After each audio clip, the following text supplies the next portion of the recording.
Voilà, l'enregistrement est lancé. Alors, la dernière fois, on a eu un problème technique. Pour moi, tout fonctionnait, mais vous ne m'entendiez plus. Donc, je vais essayer cette fois. Ce qu'on va faire, si ça se coupe, envoyez-moi un message sur WhatsApp en me disant c'est coupé. Parce que la dernière fois, sur mon écran, vous étiez tous là. Et rien ne m'indiquait qu'il y avait eu un bug. Donc là, je vais mettre WhatsApp. Donc, si un souci technique, vous m'envoyez un message pour me dire. Et comme ça, je fais pause dans l'enregistrement et puis on continue. Donc là, d'abord, je pense que vous m'entendez bien. Tout va bien. Alors, on va prier parce qu'on va aborder un sujet difficile, notamment dans Romains chapitre 9. On va terminer le chapitre 8. On va aborder un sujet difficile au chapitre 9. Difficile parce que l'apôtre Paul aborde la question d'Israël et de qui est Israël. Alors c'est difficile dans le contexte d'aujourd'hui, notamment. Mais on va l'aborder parce que c'est une thématique qui est très mal comprise, peut faire des dégâts, un peu comme on le voit aujourd'hui. Mais on va prier pour demander l'éclairage du Seigneur dans ce que je vais dire aussi et dans ce que vous allez comprendre. Dans les deux cas, il nous aide. Nous prions.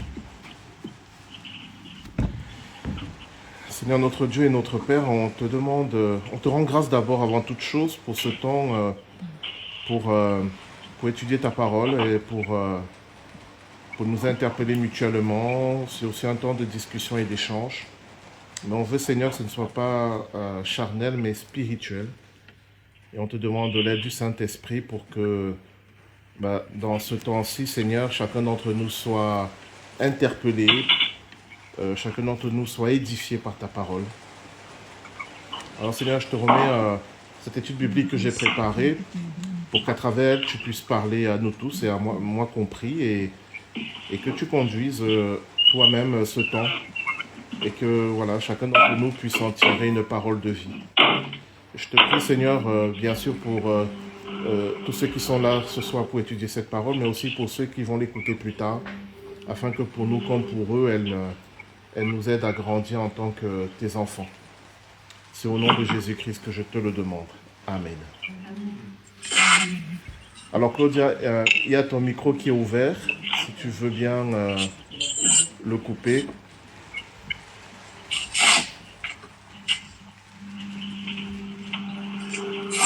Oui, bien sûr. Pardon. Merci. Alors, nous sommes dans le chapitre 8 de Romains. On va le terminer. Il nous manquait les derniers versets. Fameux, rien ne peut nous séparer de l'amour de Dieu. On va le relire. Et puis, on va voir le chapitre 9. Alors, attendez. Hop. Voilà. Donc, on prend Romains chapitre 8. Et nous allons lire à partir du verset 35. Je vérifie que l'enregistrement c'est toujours bon, ça va. Qui nous séparera de l'amour de Christ? Sera-ce la tribulation ou l'angoisse, ou la persécution, ou la faim, ou la nudité, ou le péril, ou l'épée? Selon qu'il est écrit, c'est à cause de toi qu'on nous met à mort tout le jour, qu'on nous regarde comme des brebis destinées à la boucherie. Mais dans toutes ces choses, nous sommes plus que vainqueurs par celui qui nous a aimés. Car j'ai l'assurance que ni la mort, ni la vie, ni les anges, ni les dominations, ni les choses présentes, ni les choses à venir, ni les puissances, ni la hauteur, ni la profondeur, ni aucune autre créature ne pourra nous séparer de l'amour de Dieu manifesté en Jésus-Christ, notre Seigneur.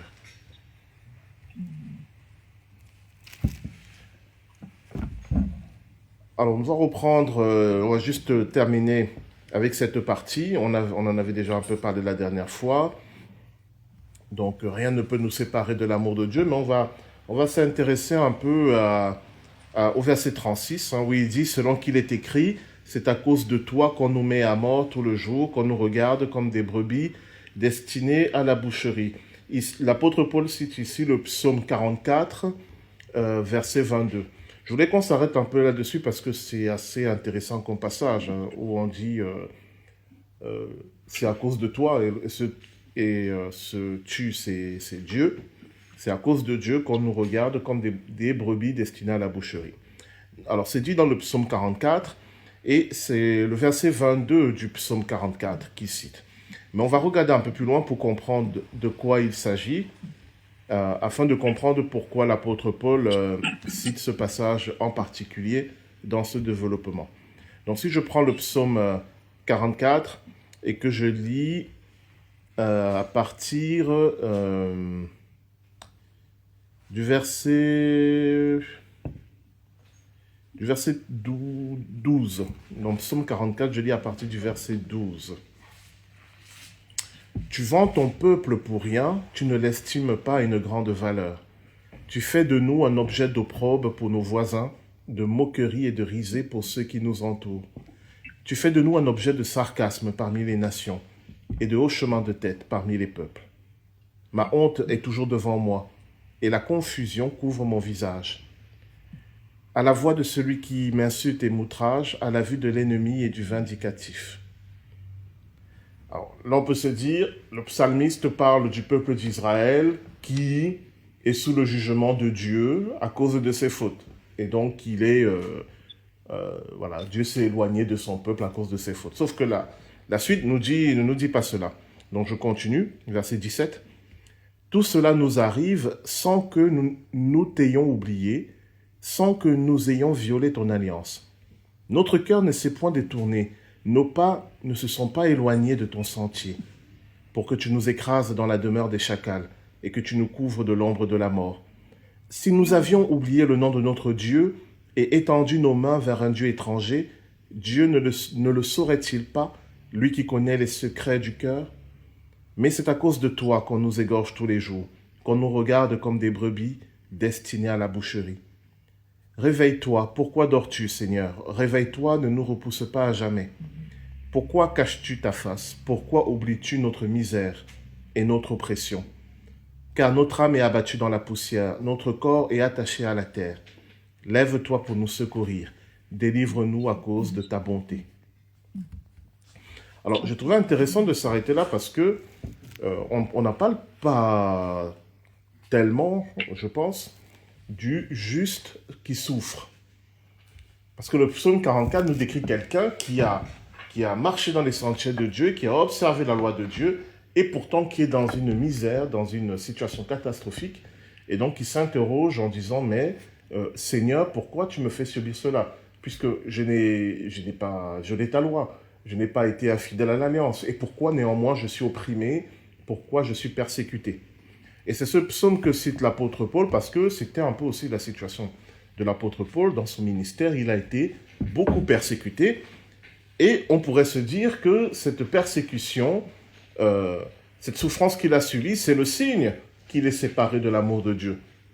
Parce que dans la pensée hébraïque, si tu es avec Dieu, vous connaissez tous les psaumes qui le disent, hein, si tu es avec Dieu, tu es béni, tu es protégé, Dieu te garde, Dieu te fait prospérer, etc., etc.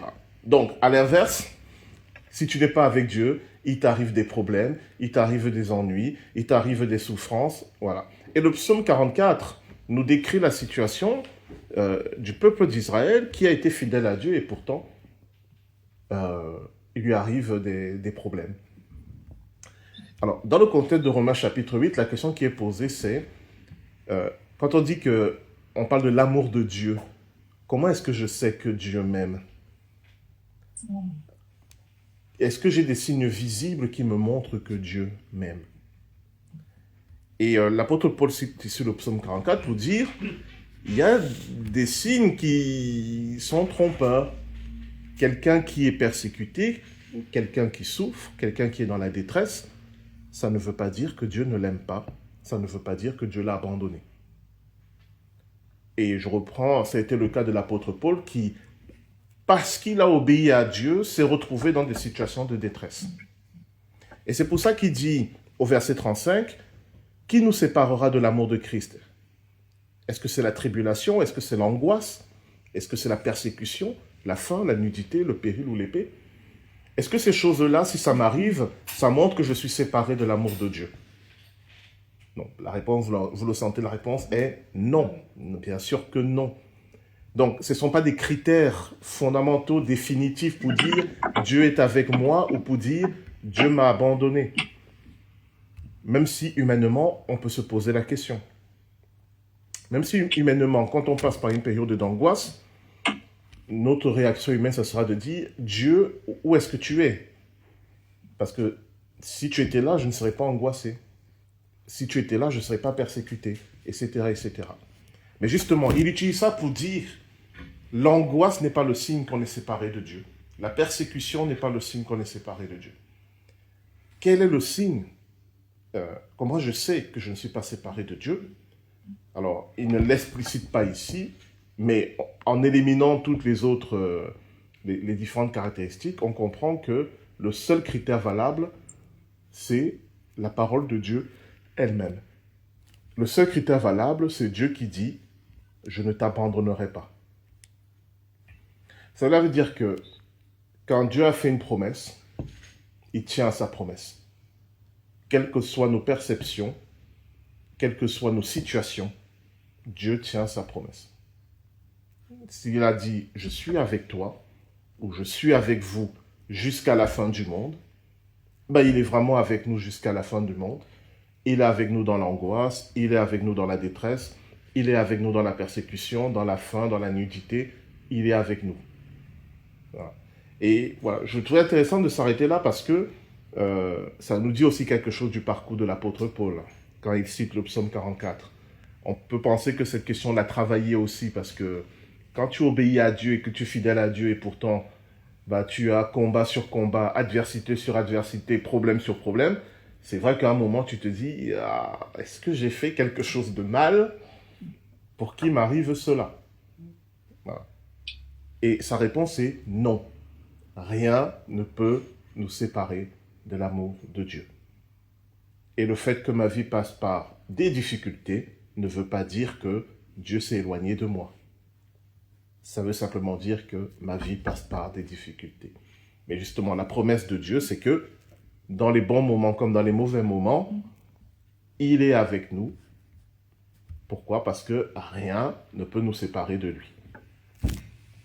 Voilà, je trouvais ça intéressant de faire ce petit détour par le psaume 44 qui décrit une souffrance, la souffrance du juste. Alors, donc, c'est à cause de toi qu'on nous met à mort tout le jour, qu'on nous regarde comme des brebis destinées à la boucherie. C'est ceux qui sont fidèles à Dieu et qui sont néanmoins persécutés. Donc, on va se poser la question, mais pourquoi Dieu permet la souffrance de ses enfants? Bon, bah, vaste question. J'ai pas la réponse. J'ai pas une réponse générale. C'est la vraie question. Pour le Christ, on sait pourquoi il souffre. Il souffre pour le pardon de nos péchés. Ce qui veut dire que, à partir de là, on peut quand même en déduire qu'il y a une raison logique, rationnelle à la souffrance. C'est juste qu'on ne la connaît pas. Elle n'est pas absurde, elle n'est pas sans aucun sens, mais elle est mystérieuse, c'est-à-dire elle est cachée souvent à notre intelligence. Mais ça ne veut pas dire qu'elle n'existe pas et ça ne veut pas dire qu'elle n'est pas logique et compréhensible. C'est juste qu'elle est cachée.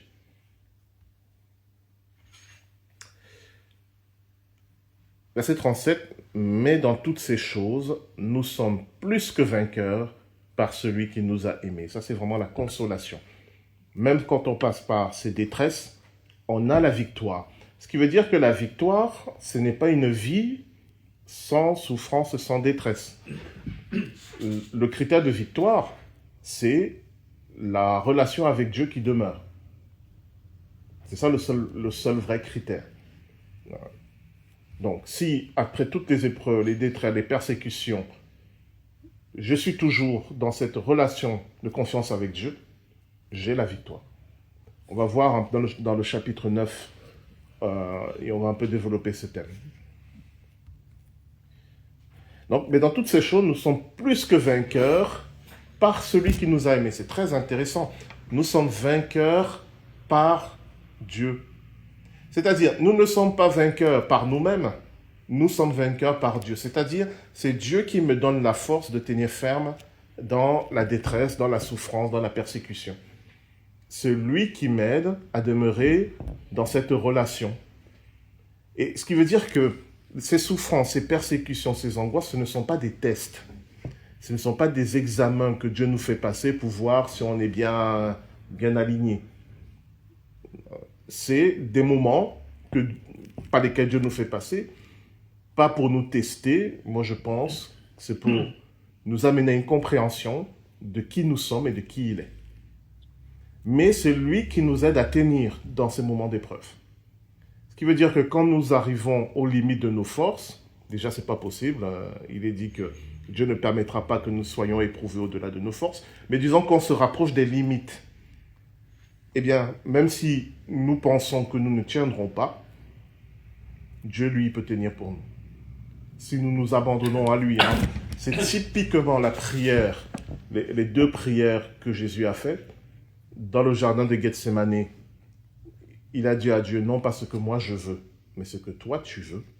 Et sur la croix, il a dit à Dieu, je remets entre tes mains mon esprit. Dans les deux cas, il s'abandonne complètement à Dieu. Parce qu'il arrive aux limites de ce qu'il peut porter et supporter, mais il n'abandonne pas. Il confie tout à Dieu. Et il se laisse d'une certaine manière porter par Dieu. Alors, car j'ai l'assurance que ni la mort, ni la vie, ni les anges, etc., ni la hauteur, ni la profondeur, ni aucune créature ne pourra nous séparer de l'amour de Dieu manifesté en Jésus-Christ notre Seigneur. Dans le texte grec, il n'y a pas manifesté. Donc, rien ne pourra nous séparer de l'amour de Dieu en Jésus-Christ notre Seigneur. On me dit, ça change pas beaucoup, ça change énormément. Rien ne peut nous séparer de l'amour de Dieu, mais pas n'importe. Cet amour-là, il est défini, il est caractérisé. C'est celui qui est en Jésus-Christ. Attendons-nous un peu là-dessus.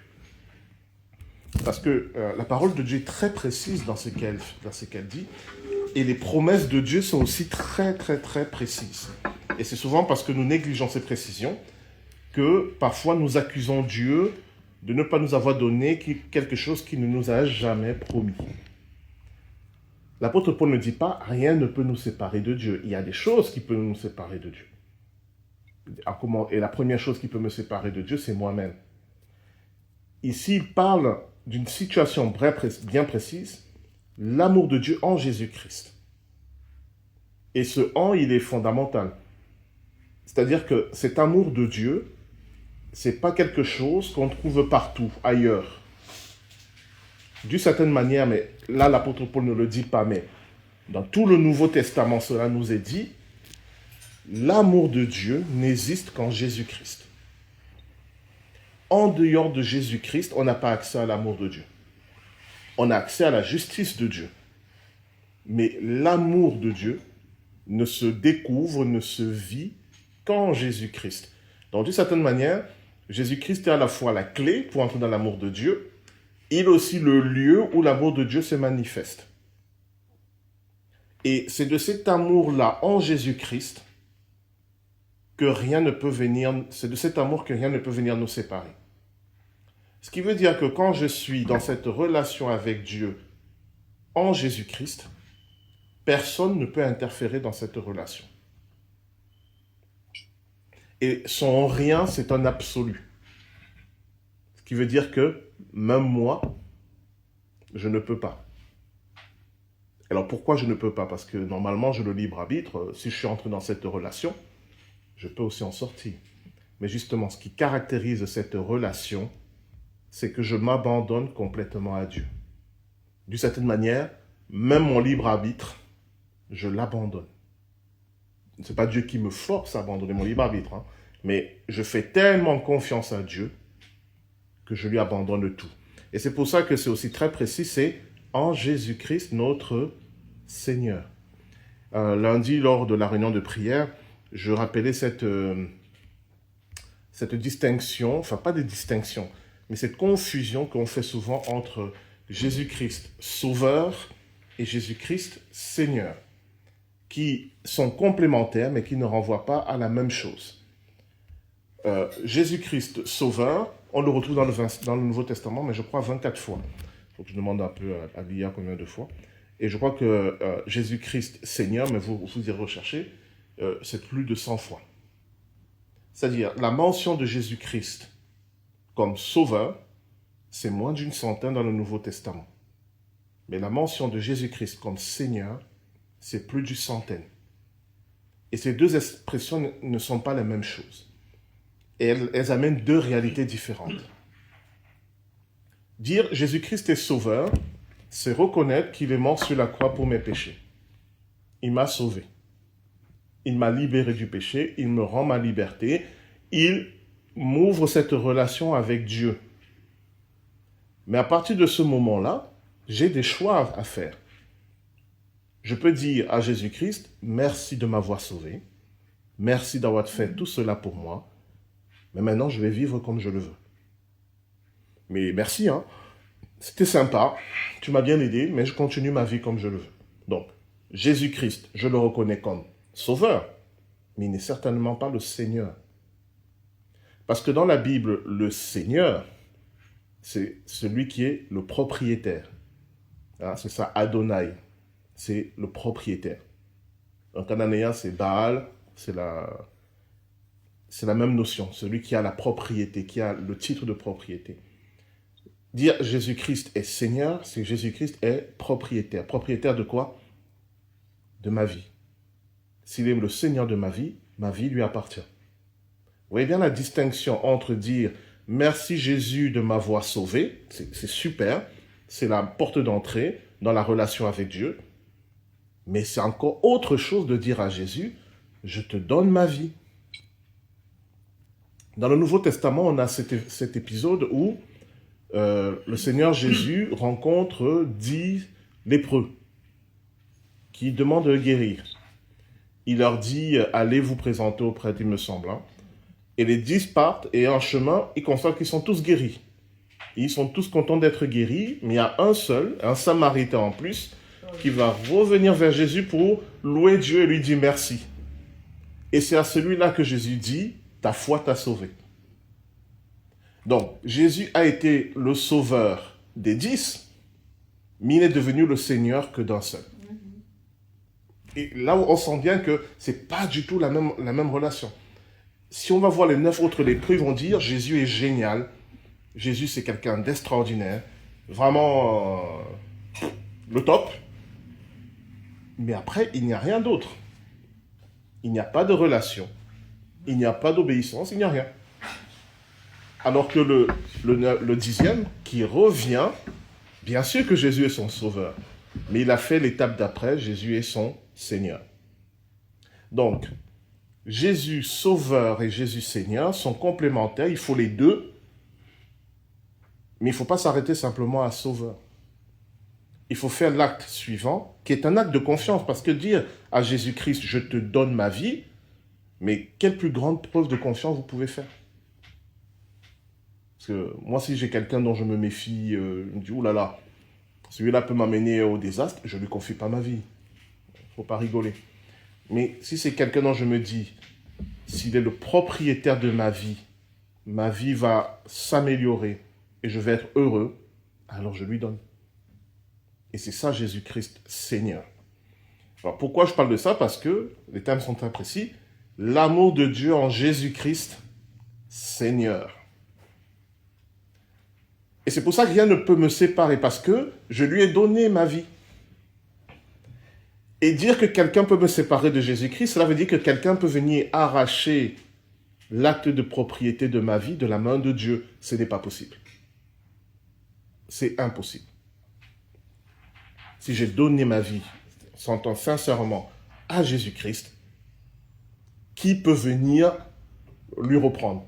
Personne. Ça n'existe pas. Donc vous voyez, on lit ce passage, ça va très vite, c'est beau, ça parle d'amour, voilà, mais si on s'arrête vraiment sur les termes, ça nous décrit quelque chose de très précis. Et la promesse concerne cet état-là où on a tellement confiance en Dieu qu'on lui a donné sa vie, et l'apôtre Paul dit, mais rien, même moi je ne peux plus. Et pour ceux qui ont fait l'étude biblique sur l'évangile de Jean, on avait vu quand Jésus parle de ses brebis, on avait vu que dans l'évangile de Jean, ce qu'on appelle les brebis, c'est une catégorie très particulière, c'est ceux qui ont reconnu Jésus-Christ comme Seigneur, justement. Parce que la brebis marche à la suite du berger. Et ce que Jésus dit à propos de ces brebis, c'est ce que l'apôtre Paul dit ici. Personne ne peut arracher les brebis de ma main. Si une brebis s'égare, il va la chercher. Pourquoi il va la chercher? Mais parce qu'elle lui appartient. Et Dieu ne perd pas ce qui lui appartient, il ne néglige pas ce qui lui appartient, il n'égare pas ce qui lui appartient. Donc, relisez, je crois que c'était Jean, sur les brebis, c'était le chapitre peut-être 15-16, je ne sais plus. Dans l'évangile de Jean sur je suis le bon berger, le brigand passe par la fenêtre, moi je suis la porte des brebis, etc., etc. Ce qui dit des brebis, les brebis, ce n'est pas les chrétiens, parce que parmi les chrétiens, il y a ceux qui disent Jésus est mon sauveur, mais il n'est pas leur Seigneur. Les brebis, c'est ceux qui reconnaissent Jésus comme sauveur et qui en tirent la conséquence en lui remettant leur vie et il devient leur Seigneur. Cette précision, elle est vraiment importante. C'est la même distinction qui est faite dans la parabole des vierges sages et des vierges folles. Les vierges folles, ce sont ceux qui reconnaissent Jésus comme sauveur et qui n'en tirent aucune conséquence pour leur vie. Et c'est pour ça qu'à la fin de la parabole, l'époux leur dit « Je ne vous connais pas ». C'est Jean chapitre 10. Merci Lucette. Donc voilà.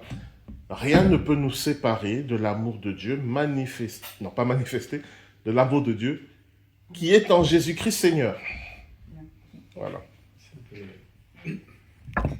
La grâce à bon marché de Dietrich Bonhoeffer, je ne sais pas si... Oui, c'est ça, Dietrich Bonhoeffer. Il y a une réelle radicalité entre être un disciple, donc il faut connaître Jésus comme Seigneur et lui obéir, voilà. Et juste dire, il m'a sauvé, super, mais je continue comme tous les jours. Enfin, exactement, c'est ce que Bonhoeffer appelle la grâce à bon marché.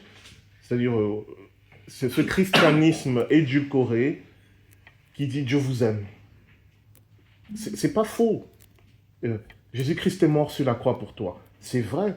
Mais qui n'amène pas chacun à tirer des conséquences pour sa propre vie. C'est-à-dire, Jésus est sauveur, c'est une information. Ça ne change à rien à ma vie que Jésus soit mon sauveur. Ce qui va changer, c'est la décision que je vais prendre d'en faire mon Seigneur. Satan sait que Jésus est le sauveur de l'humanité, mais il n'en tire aucune conséquence bonne. Vous voyez, donc souvent on confond l'information et la décision. L'information, elle est intéressante. Parce que pour prendre une décision, il faut quand même être informé. Donc savoir que Dieu nous a tellement aimés, que Jésus-Christ est mort sur la croix pour nous, c'est une très bonne information. L'Église est chargée de diffuser cette information et de la vivre aussi par le témoignage. Mais il y a quelque chose qui est entendu en retour de l'information, c'est la décision. Et voilà, et la grâce en bon marché s'arrête juste à l'information. Dieu t'aime, génial, donc continue ta vie comme avant. Ok, bon. Jésus-Christ est mort sur la croix pour que j'ai plus d'argent dans mon compte bancaire, dans la théologie de la prospérité, par exemple. Dit comme ça paraît, c'est absurde, mais c'est ça en fait. Par exemple, ce n'est qu'un exemple. Donc voilà, ça c'était pour finir Romains chapitre 8. Est-ce que vous avez d'autres questions, des remarques aussi peut-être, d'autres manières de comprendre cela? Je n'ai pas reçu de message sur WhatsApp, donc je pense qu'en ligne, ils sont toujours avec nous. Donc ça va. Non, c'est bon, on va avancer. Bon, bah, on va attaquer partie difficile, là. Romains chapitre 9. Alors, je vais lire. Déjà, la lecture, vous allez voir que c'est un peu chaud quand même.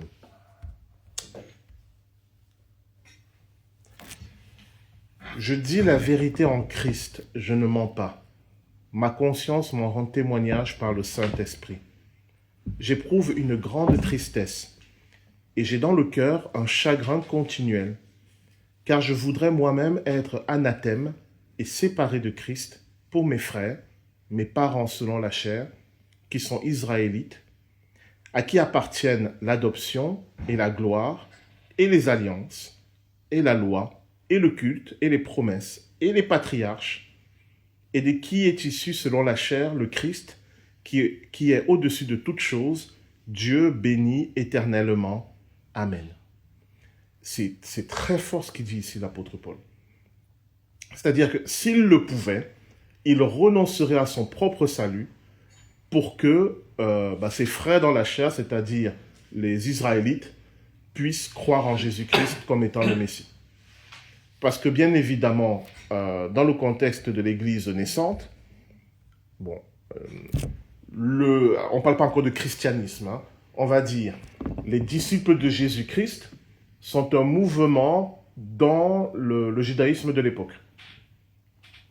Mais c'est un mouvement minoritaire, puisque une grande partie du peuple d'Israël ne reconnaissent pas en Jésus de Nazareth le Messie annoncé par les prophètes.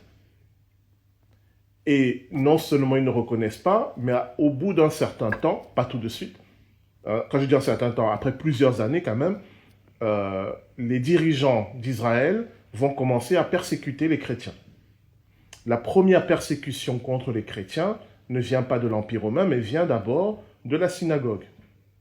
Quand vous lisez le livre des Actes, vous vous rendez compte que les premiers chrétiens qui, dans la grande majorité, étaient des juifs, quand ils allaient évangéliser, qu'est-ce qu'ils faisaient? Ils arrivaient dans une ville, ils allaient à la synagogue en tant que juifs.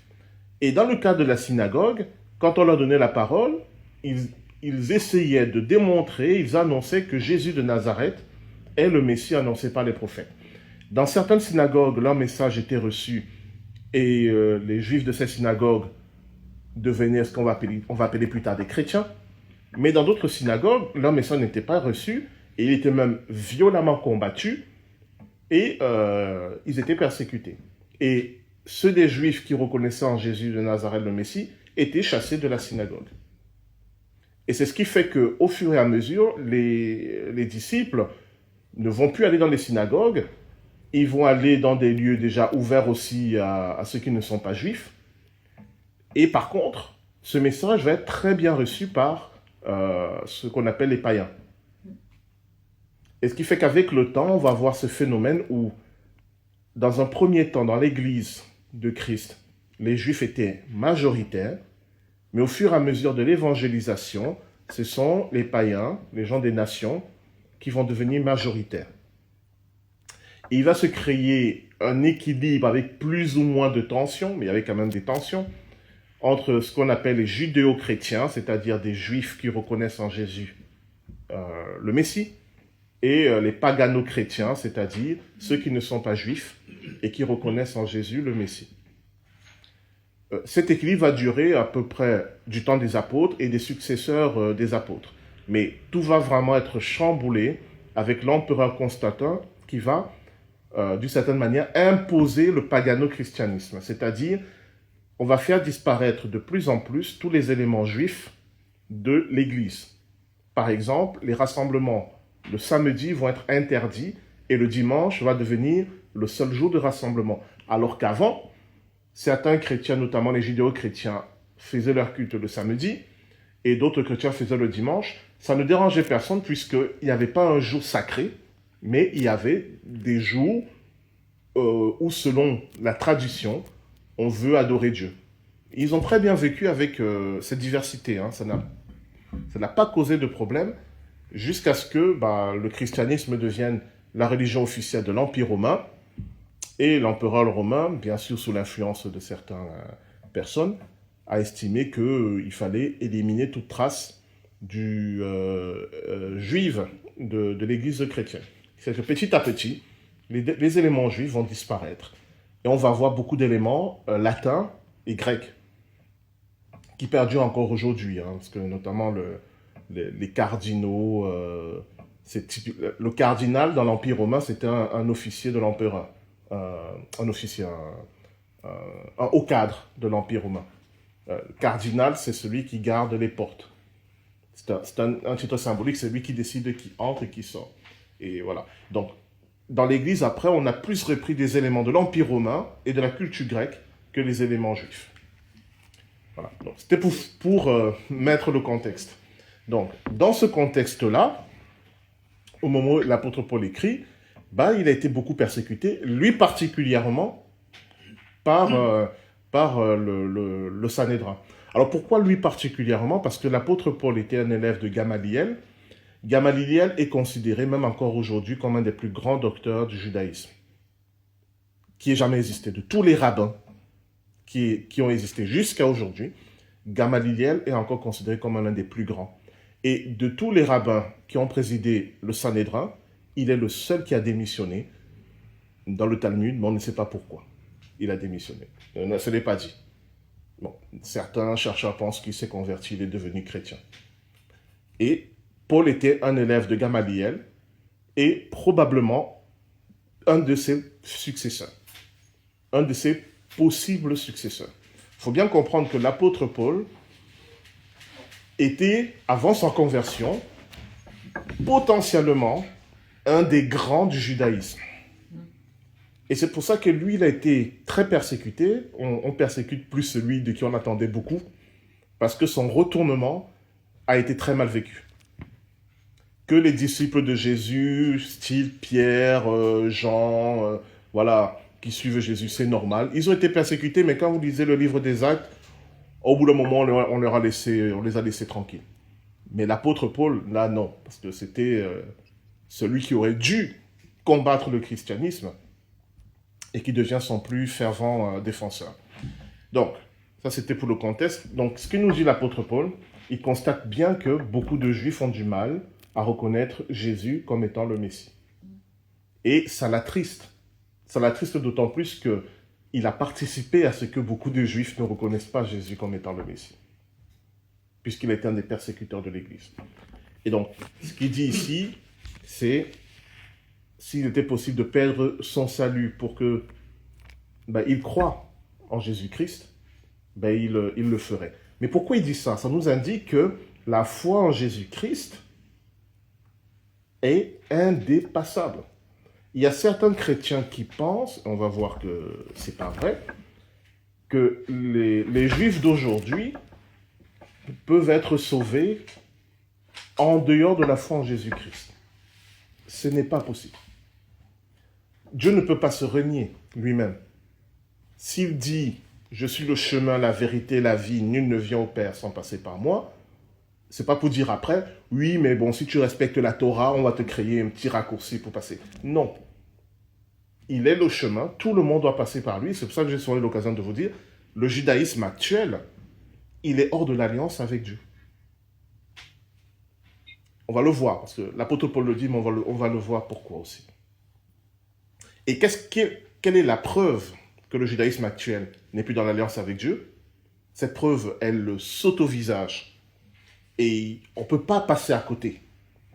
Et c'est fait exprès justement pour qu'on ne passe pas à côté. Et cette preuve, elle dure depuis un peu moins de 2000 ans, c'est que le temple a été détruit. Cet événement-là, normalement, il est très significatif.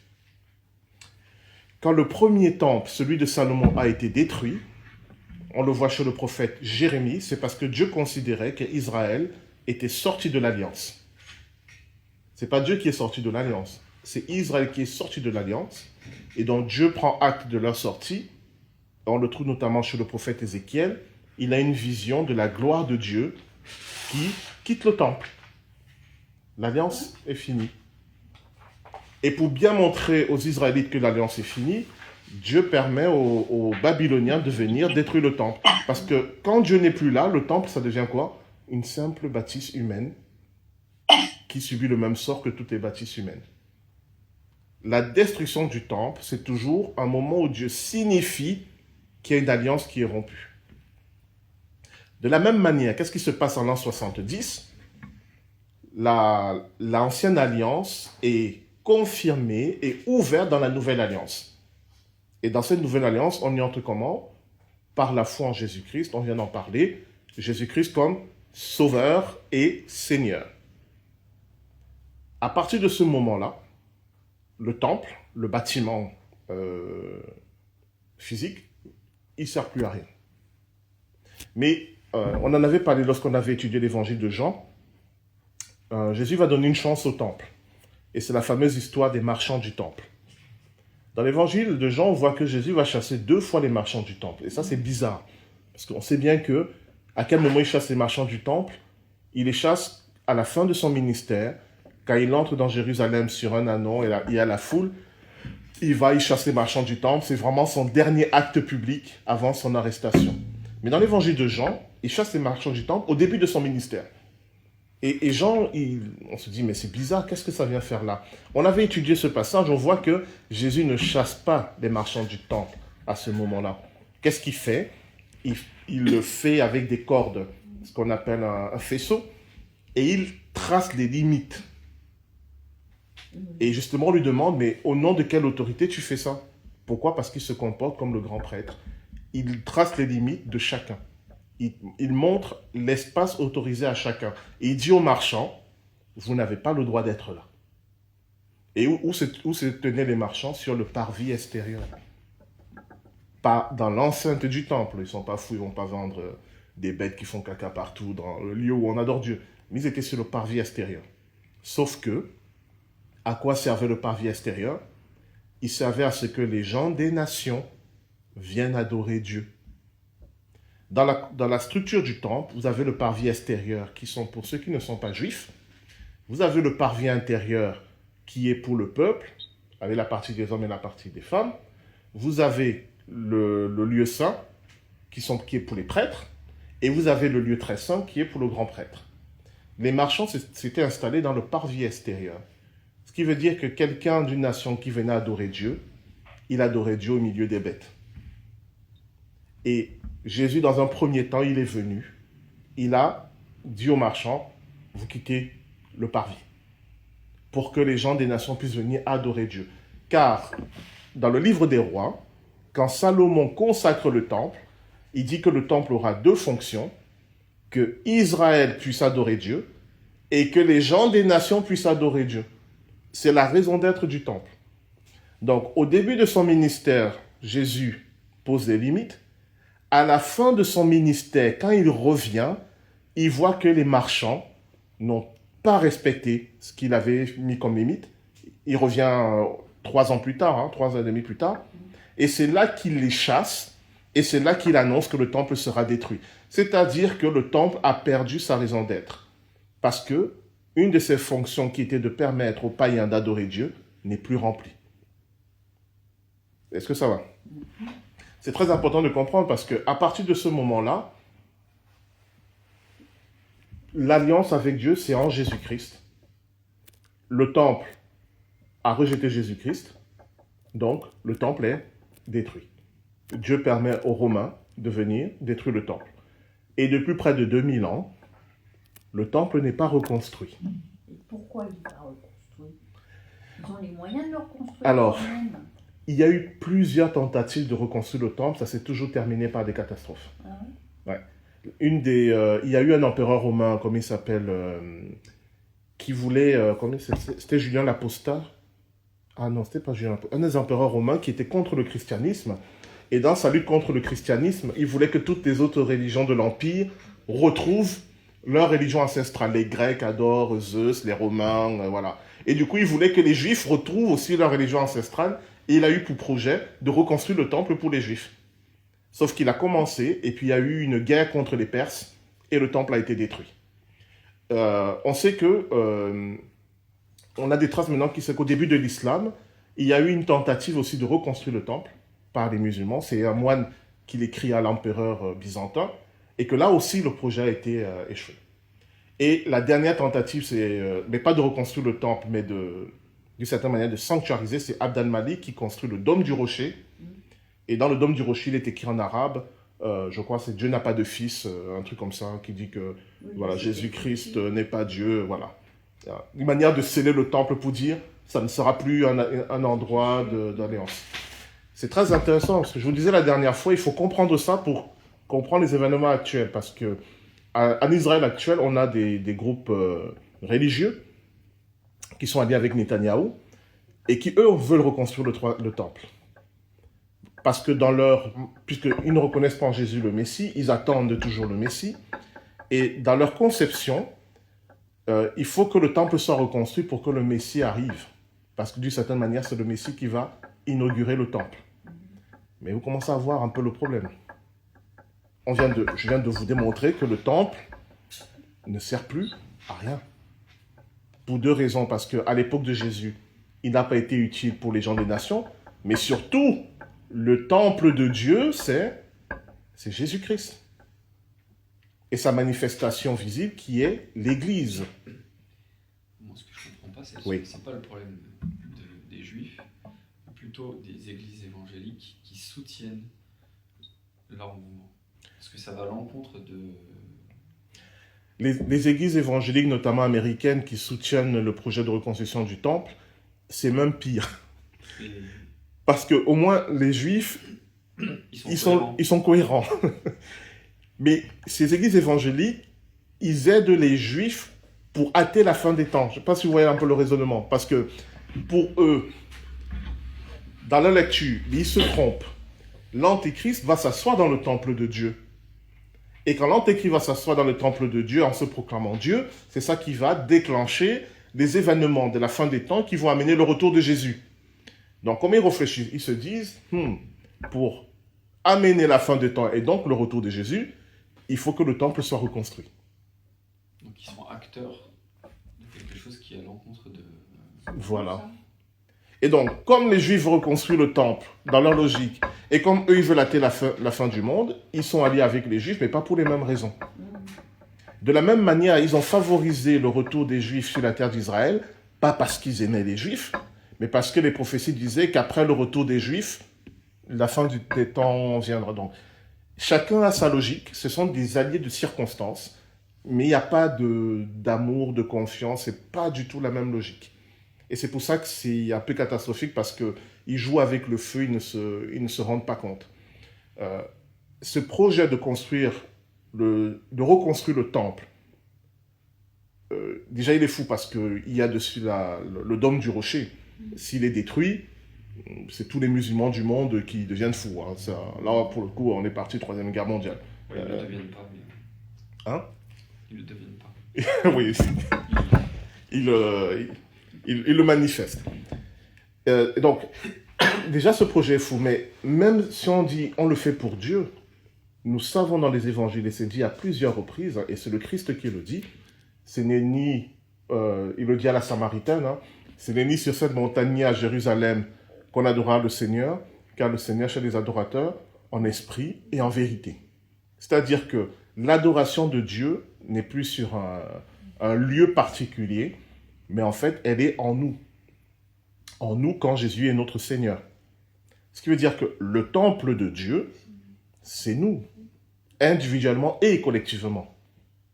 Entre parenthèses, l'apôtre Paul qui dit que l'Antéchrist va s'asseoir dans le temple de Dieu, il ne dit pas qu'il va s'asseoir dans un bâtiment, puisque pour l'apôtre Paul, le temple de Dieu, c'était l'Église. Donc, il est impossible que, lorsqu'il écrit ça, il pense que le temple était déjà debout à son époque. Il est impossible qu'il parle du temple de Jérusalem.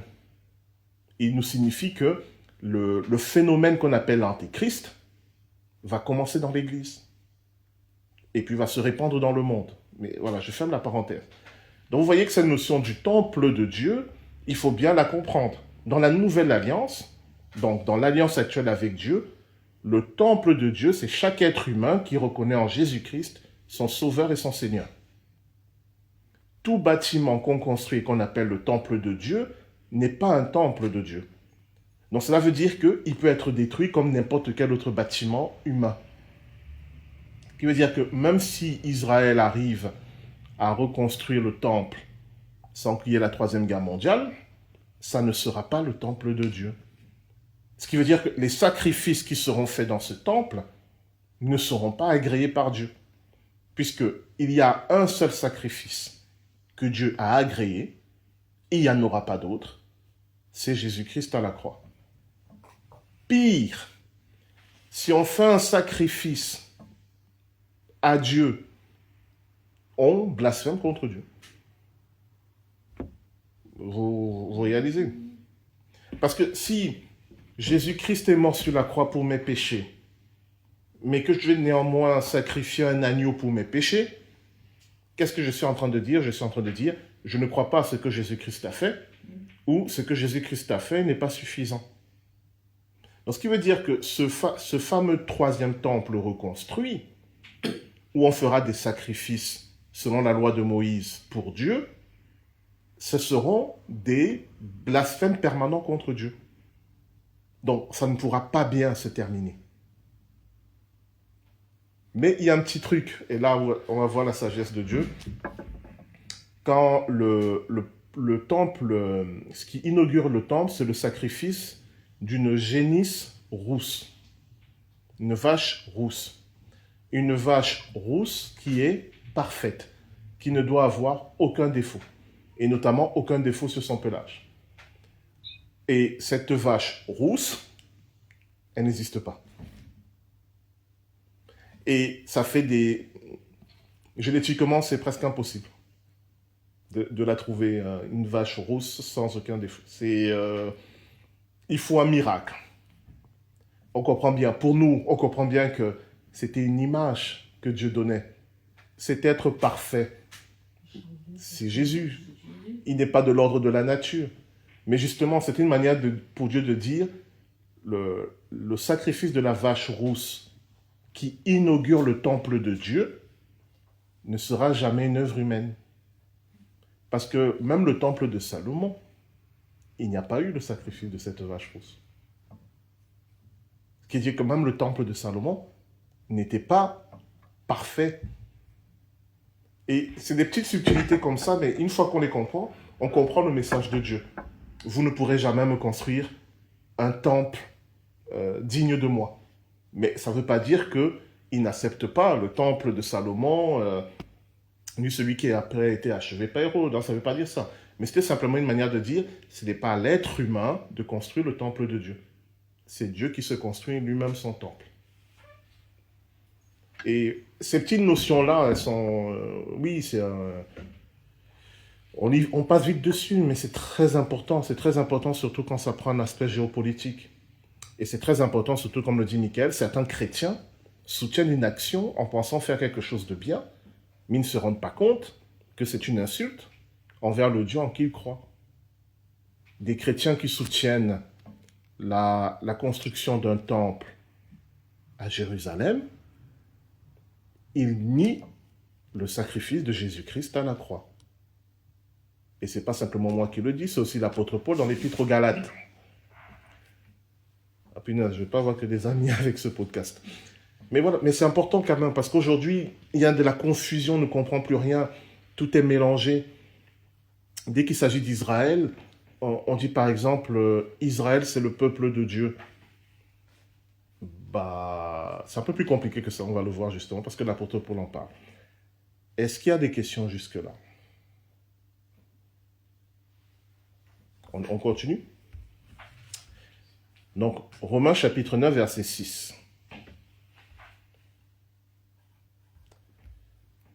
Alors, ce n'est point à dire que la parole de Dieu soit restée sans effet, car tous ceux qui descendent d'Israël ne sont pas Israël. Et pour être la postérité d'Abraham, ils ne sont pas tous ses enfants. Mais il est dit, en Isaac sera nommé pour toi une postérité. C'est-à-dire que ce ne sont pas les enfants de la chair qui sont enfants de Dieu, mais que ce sont les enfants de la promesse qui sont regardés comme la postérité. Voici en effet la parole de la promesse. Je reviendrai à cette même époque et Sarah aura un fils. Et de plus, il en fut ainsi de Rebecca, qui conçut du seul Isaac, notre Père, car quoique les enfants ne fussent pas encore nés, et qu'ils n'eussent fait ni bien ni mal, afin que le dessein d'élection de Dieu subsistât, sans dépendre des œuvres, et par la seule volonté de celui qui appelle, il fut dit à Rebecca, l'aîné sera assujetti au plus jeune, selon qu'il est écrit, j'ai aimé Jacob et j'ai haï Ésaü. On va s'arrêter là pour développer un peu cette partie, je sens qu'elle est un peu compliquée. Bon. L'apôtre Paul qui avait déjà quelque chose d'assez scandaleux, qui aujourd'hui pourrait être considéré comme étant antisémite. Je vous le dis clairement. Ce ne sont pas tous ceux qui descendent d'Israël qui sont Israël. C'est chaud quand même. Donc, ça veut dire que il y a Israël, il faut déjà définir qu'est-ce qu'Israël. Et c'est ça qu'il essaie de faire dans cette partie. Parce que il y a deux manières de comprendre Israël. On va mettre un terme qui nous parle plus aujourd'hui. On va prendre le terme juif. Qu'est-ce qu'être juif? Parce que le judaïsme, c'est à la fois une ethnie et une religion. Alors pour beaucoup, ils mélangent les deux, ils confondent les deux et tout est mélangé. Mais justement, ce que l'apôtre Paul fait ici, il nous parle de la distinction qu'il y a entre l'ethnie et la religion. Et pour comprendre cette distinction, on va aller lire dans le livre de la Genèse. On va prendre Genèse, on va prendre au chapitre 13. Parce que c'est très intéressant. Dieu fait lui-même cette distinction entre l'ethnie et la religion. On va prendre Genèse chapitre 13, on va lire à partir du verset 14. Dieu fait deux promesses à Abraham de ce qu'il aura plein de descendants. Dans Genèse chapitre 13 et dans Genèse chapitre 15. Et souvent, on pense que c'est la même promesse. C'est-à-dire, il a fait une promesse au chapitre 13 et il la réitère au chapitre 15. Mais on va voir qu'en fait, ce n'est pas du tout la même promesse. Ce sont deux promesses différentes qui nous permettent de comprendre ce que dit l'apôtre Paul quand il dit « ce ne sont pas tous qui descendent d'Israël qui sont Israël ». Donc, lisons déjà dans Genèse chapitre 13. À partir du verset 14. L'Éternel dit à Abraham, après que Lot se fut séparé de lui, « Lève les yeux, et du lieu où tu es, regarde vers le nord, et le midi, vers l'Orient, et l'Occident. Car tout le pays que tu vois, je le donne à toi et à ta postérité pour toujours. Je rendrai ta postérité comme la poussière de la terre, en sorte que si quelqu'un peut compter la poussière de la terre, ta postérité sera comptée. Lève-toi, parcours le pays dans sa longueur et dans sa largeur, car je te le donnerai. » Donc ici, on a la promesse de la postérité d'Abraham. Et on voit tout de suite que cette postérité, elle est très liée à la terre, dans tous les sens du mot. Dans un premier temps, Dieu dit à Abraham, regarde le nord, le sud, l'est et l'ouest. Donc vraiment, les 4 points cardinaux, c'est vraiment lié à la terre. Et surtout, il dit que la postérité sera comme la poussière de la terre. On comprend la notion qu'elle sera nombreuse, hein, il insiste même là-dessus. Mais on comprend aussi qu'elle sera de l'ordre de la terre. Et tous les éléments nous ramènent à cette idée-là, puisqu'il termine en disant « Lève-toi, parcours le pays dans sa longueur, dans sa largeur. » Donc toute la promesse de Dieu est tournée vers la terre. Les 4 points cardinaux, la poussière de la terre, Abraham doit marcher. Vraiment, cette postérité-là, elle est liée à la terre. On va prendre maintenant Genèse chapitre 15.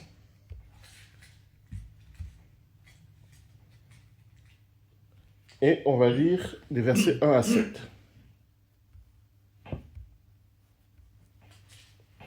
En ligne, vous êtes toujours avec nous.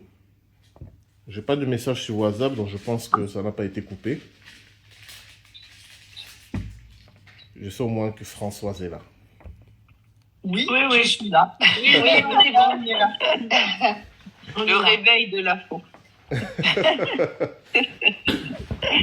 Alors, on va lire Genèse chapitre 15, des versets 1 à 7. Après ces événements, la parole de l'Éternel fut adressée à Abraham dans une vision. Il dit, « Abraham, ne crains point, je suis ton bouclier, et ta récompense sera très grande. » Abraham répondit, « Seigneur Éternel, que me donneras-tu? Je m'en vais sans enfant, et l'héritier de ma maison, c'est Eliezer de Damas. » Et Abraham dit, voici, tu ne m'as pas donné de postérité, et celui qui est né dans ma maison sera mon héritier.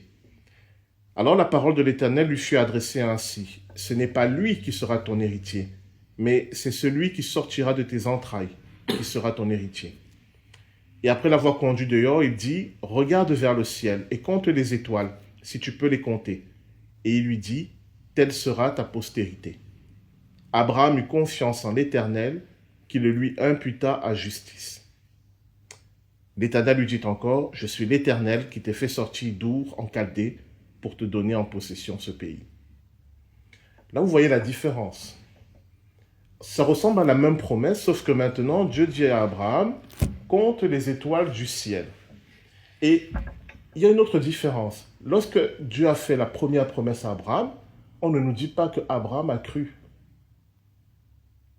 Il a peut-être cru, mais on ne nous le dit pas. Mais ici, on nous dit, Abraham a cru en la promesse et Dieu la considère comme injuste. Ce qui veut dire que cette promesse-là, la conséquence, c'est la foi d'Abraham. La première promesse, il n'y avait pas de notion de foi. Mais ici, c'est la première fois qu'on nous dit que quelqu'un a eu la foi en Dieu. Dans toute la Bible, c'est la première fois que quelqu'un a la foi. Et c'est après la promesse de la postérité d'Abraham, non plus comme la poussière de la terre, mais comme les étoiles dans le ciel. Ce qui veut dire qu'ici se passe quelque chose de très différent de la première promesse. Même si elles se ressemblent, ce n'est pas du tout la même chose. Mon analyse de ces deux promesses, c'est que la première, c'est une promesse d'une descendance d'Abraham charnelle. Il aura plein d'enfants et plein de descendants. Alors que la seconde, c'est une promesse d'une descendance spirituelle. Et quelle est la caractéristique de cette descendance spirituelle? C'est qu'elle est fondée sur la foi, la confiance en Dieu. Ce n'est pas du tout la même chose. Alors bien évidemment, un descendant charnel d'Abraham peut aussi être un descendant spirituel d'Abraham. C'est le cas des disciples de Jésus.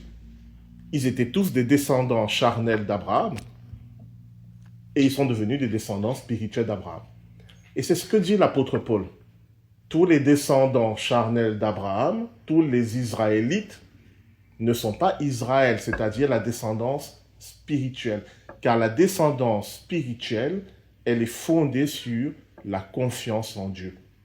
Et ce qui est extraordinaire, c'est que je ne peux avoir aucun lien génétique avec Abraham, mais être quand même un descendant d'Abraham par la foi en Jésus-Christ.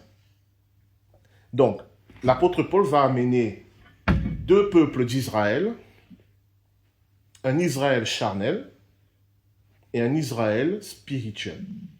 De là va venir une théologie qu'on va appeler la théologie du remplacement, qui est encore en cours, alors de moins en moins, mais elle était longtemps en cours, notamment dans l'Église, dans toutes les églises chrétiennes, et particulièrement dans les églises catholiques, qui est de dire que l'Église est le nouveau Israël, et que toutes les promesses qu'on trouve dans la Bible que Dieu fait à Israël, c'est des promesses pour l'Église.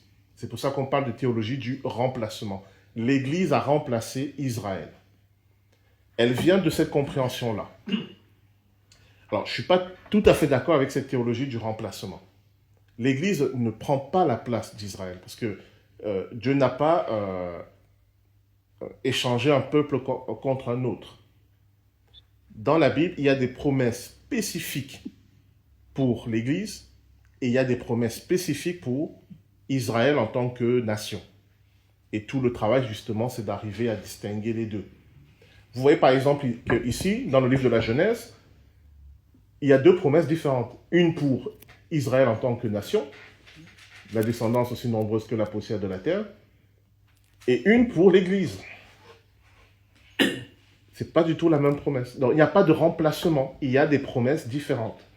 C'est très important pour comprendre la suite de ce que va dire l'apôtre Paul, ce qui veut dire qu'il y a des promesses de Dieu pour Israël en tant que nation qui ne se sont pas encore accomplies. Et ce n'est pas l'Église qui va en bénéficier, non, c'est Israël en tant que nation.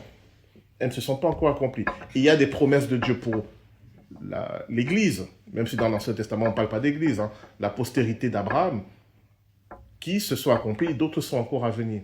Donc, il faut toujours distinguer les deux. Par exemple, Dieu n'a pas promis un pays à l'Église. Il n'y a aucune promesse de Dieu pour l'Église où il dit « je vais vous donner Sainte-Geneviève-des-Bois » ou il ne nous a jamais promis de pays. Il nous a promis un royaume. Et il nous a dit « mon royaume n'est pas de ce monde ». Donc, par contre, Dieu a promis une terre à Israël. Et là, ça devient chaud, on va en parler. Mais cette terre, c'est dans le cadre de l'Alliance. Mais je brûle les étapes, revenons déjà à Romains, chapitre 9. Est-ce qu'il y a des questions? Il y a un gros soupir ici, peut-être qu'il y a des questions ou des remarques. Ça va? Oui. Donc, quand il dit, ce n'est pas à dire que la parole de Dieu soit restée sans effet, parce que la question se pose, comment cela se fait que le peuple à qui appartiennent, comme l'apôtre Paul dit, l'adoption, la gloire, les alliances, la loi, le culte, les promesses, les patriarches, le peuple duquel est issu le Messie, comment se fait-il qu'une bonne partie de ce peuple n'accède pas à l'alliance? Et l'apôtre Paul dit dans le verset 6, non, c'est pas que la parole de Dieu a échoué, mais c'est juste que l'alliance avec Dieu n'est pas liée à la descendance charnelle, mais à une relation de confiance. Je vous renvoie aussi à la prédication que j'avais faite sur qui sont les Hébreux dans la Bible. Je démontre que le terme hébreu dans la Bible n'est pas lié à une ethnie, mais à une confession de foi. Alors, ceux que la Bible appelle les Hébreux, c'est ceux qui sont, comme Abraham, dans une relation de confiance avec Dieu et qui acceptent justement d'être à la frontière, c'est ce que veut dire le terme hébreu, à la frontière de leur foyer familial et ethnique et du royaume de Dieu. Mais bon, je ne vais pas aller plus loin là-dedans. Mais c'est cette thématique-là que l'apôtre Paul développe ici. Donc, tous ceux qui descendent d'Israël, donc tous ceux qui sont juifs, ne sont pas Israël, c'est-à-dire ne sont pas le peuple de Dieu au sens du peuple de l'Alliance. Et il le prouve en disant, mais qui sont les descendants d'Abraham, les deux principaux descendants d'Abraham? Mais c'est Isaac et Ismaël. Mais Ismaël n'a pas été dans l'Alliance. Pourtant, lui aussi, c'est un fils d'Abraham. Si le critère, c'est le critère ethnique ou génétique, bah, pourquoi Dieu n'a pas fait alliance avec Ismaël? Et l'apôtre Paul va plus loin, c'est pour ça qu'il parle de Rebecca, parce que Ismaël et Isaac sont des demi-frères. Mais avec Rebecca, on a Jacob et Ésaü, qui sont des frères jumeaux. Tous deux enfants d'Isaac. Et Isaac est appelé le fils de la promesse. Donc on peut se dire, avec Jacob et Ésaü, avec tous les deux, Dieu va faire une alliance. Mais non, Dieu va choisir un et il va laisser l'autre. Donc ce qui veut dire que le critère ethnique n'entre pas en ligne de compte pour la relation avec Dieu. Ce n'est pas parce que tu es le descendant de quelqu'un qui avait la foi que automatiquement tu as la foi. Ça paraît évident, mais certaines personnes ont un peu du mal avec ça. Juste pour l'expression « j'ai aimé Jacob et j'ai haï Ésaü », c'est une comment on appelle ça? Le mot français m'échappe. C'est une tournure pour faire une comparaison. En hébreu, il n'y a pas de comparatif. Je dis j'aime mieux le poulet que le poisson. En hébreu, ça n'existe pas. En hébreu, tu dirais j'aime le poulet et je déteste le poisson. Littéralement, c'est ce que tu dirais.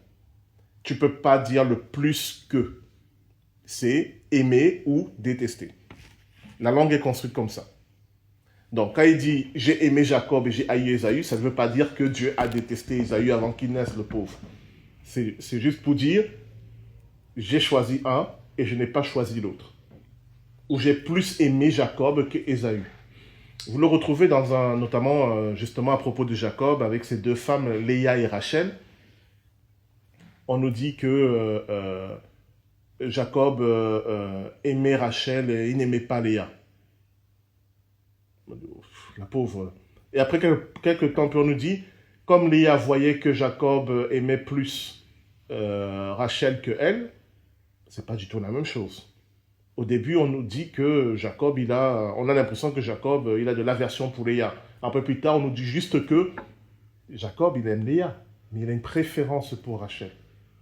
Donc cette expression-là, aimer, haïr, en hébreu, c'est le comparatif. Donc si vous voyez ça dans nos traductions en français, ne paniquez pas. Dieu n'a de la haine pour personne. Voilà. Dans le Semeur, c'est j'ai écarté Ésaü. Voilà, c'est un peu plus juste de l'expression hébraïque. Dans les nouvelles traductions, ils sont attentifs à ça parce que ils comprennent bien que ça peut nous choquer. Surtout que l'apôtre Paul nous dit que Dieu a fait ce choix avant qu'il soit né, avant qu'aucun d'entre eux n'ait pu accomplir quelque chose. Donc on a l'impression que Dieu a aimé Jacob, voilà, comme ça, et puis Ésaü, le pauvre, il le déteste, alors qu'il n'a encore rien fait, c'est un bébé. Non, mais c'est pas ça. Voilà. Mais dans l'argumentaire de l'apôtre Paul, c'est une manière de dire aussi, Ésaü est un descendant d'Isaac et de Jacob, mais il n'est pas dans l'alliance. Pourquoi il a été écarté?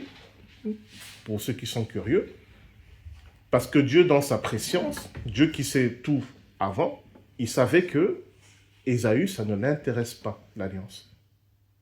Ou plutôt, et c'est ce qui va être démontré, que Ésaü ne s'intéresse à l'alliance que pour ce qu'elle peut lui apporter. Car il va demander l'alliance avec Dieu, car il va se rendre compte des bénédictions qu'a reçues Jacob. Mais en soi, ne l'intéressait pas. Alors que Jacob, l'alliance avec Dieu l'intéressait, même s'il ne savait pas tout ce que ça impliquait en termes de bénédiction. Et même s'il n'était pas parfait, il était loin d'être parfait, Jacob. Il avait plein de défauts. Mais la relation avec Dieu était importante pour lui. Alors que pour Ésaü, qui apparemment avait moins de défauts que Jacob, la relation avec Dieu ne l'intéressait pas, et c'est pour ça qu'il l'a vendu pour un plat de lentilles. Les obligations qu'amenait d'être le fils aîné, donc celui qui est porteur de l'alliance, et donc qui doit transmettre la loi, la connaissance de qui est Dieu, tout ça, ça ne l'intéressait pas. Donc, Dieu, dans son omniscience, savait que Ésaü et ses descendants ne seraient pas les meilleures personnes pour préparer la venue du Messie. Et donc, il choisit Jacob, il écarte Ésaü.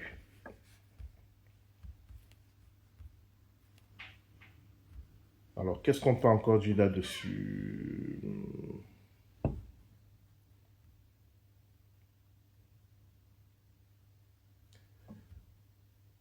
Oui, donc,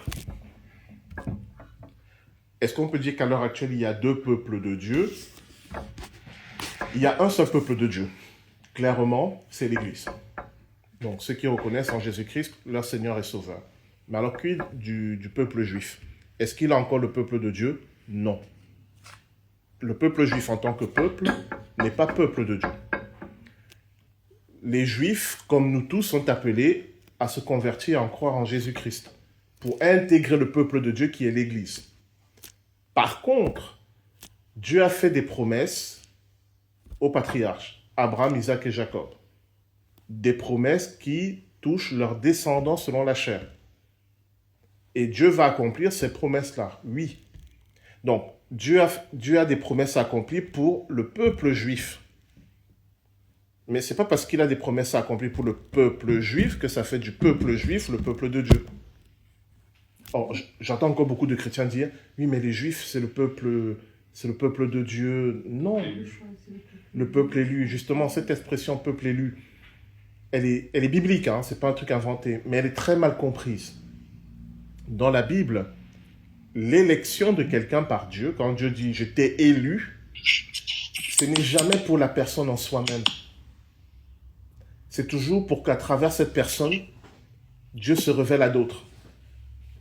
Donc, le peuple juif a été le peuple élu par Dieu pour qu'à travers lui, Dieu se révèle aux nations. Et en ça, il était le peuple élu. Dans l'Ancien Testament, Dieu dit à propos de Moïse « je t'ai élu ».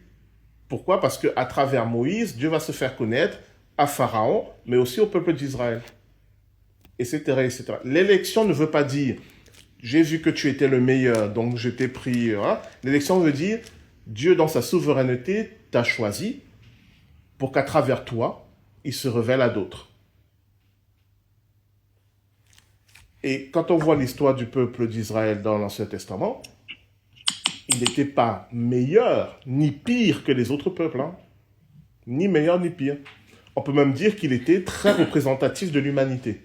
Et j'avais entendu des rabbins qui disaient ça, et je trouve que c'est très juste, que pourquoi Dieu a pris le peuple d'Israël? Parce que le peuple d'Israël était un condensé de toute l'humanité. Il y avait le meilleur et le pire de toute l'humanité. Et je trouvais ça intéressant parce que ça peut aussi expliquer pourquoi il y a tant de détestation contre le peuple d'Israël. Parce que souvent on n'aime pas le miroir qui nous est tendu.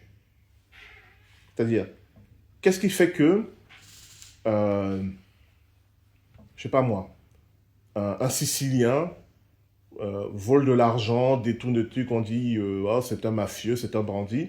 Si un juif fait la même chose, ça devient tous les juifs sont des voleurs, tous les juifs, vous voyez un peu l'idée. Ce qui arrive dans les autres peuples, on arrive à bien faire la part des choses en disant oui, c'est pas parce qu'il y a un Italien sicilien qui est mafieux que ça veut dire que tous les Italiens ni tous les Siciliens sont des mafieux. Mais je vous garantis que si on donne aux infos qu'il y a un homme ou une femme juif qui a commis une infraction, une illégalité, ça va être tous les juifs sont tous les juifs. Donc pourquoi ce qu'on tolère ou qu'on trouve normal dans les autres peuples, quand ça arrive au peuple juif, ça hystérise tout le monde? Bon, j'ai pas la réponse, hein, mais une de mes idées, c'est de dire, ben justement parce que spirituellement, ils ont été le peuple choisi par Dieu. Et que d'une certaine manière, c'est comme si on attendait d'eux la perfection morale à tous les niveaux. Ce qui n'est pas possible. Mais le problème, c'est que, quand j'écoute les rabbins, ils attendent eux aussi d'eux-mêmes la perfection morale.